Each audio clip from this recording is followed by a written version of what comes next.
Shedeur Sanders' preseason debut did more than answer a few questions. It forced the Browns into one they can't ignore. Thrown into the starting role Friday after injuries to Kenny Pickett and Dylan Gabriel, the fifth-round rookie delivered a polished, composed performance in Charlotte. 14 of 23 for 138 yards, 2 touchdown passes, 2 sacks, and no turnovers in roughly 3 quarters.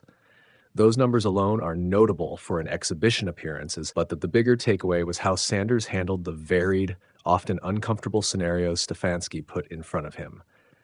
Sanders didn't just throw from shotgun on scripted plays.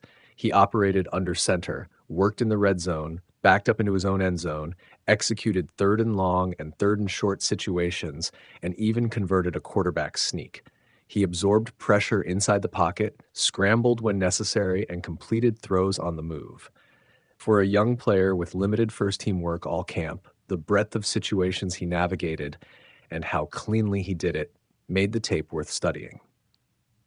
Coach Kevin Stefanski was measured in his post-game appraisal, repeatedly framing the night as part of a broader development plan. "We're really just focused on developing our players," he said, declining to stoke the hype while confirming Sanders will see a ton of reps in next week's preseason game against Philadelphia.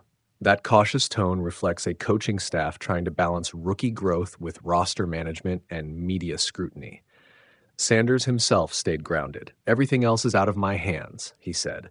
"When your number is called, you perform." That's what I feel like we did today, and there's definitely things I could grow off of. That no-nonsense approach was visible on the field. He protected the ball, made smart decisions, and showed situational awareness beyond what many expected from a recent college thrower in his first pro game. Off the field, the moment ignited the predictable buzz. Celebrity posts, analyst takes, and social chatter, but the real implications are internal. The Browns now face a more complicated depth chart conversation. If Sanders continues to produce in live action, Cleveland must decide whether to accelerate his development in meaningful game reps or manage him conservatively behind veterans like Joe Flacco and Kenny Pickett, once healthy. For now, Sanders has done what matters most. He turned limited opportunity into meaningful tape.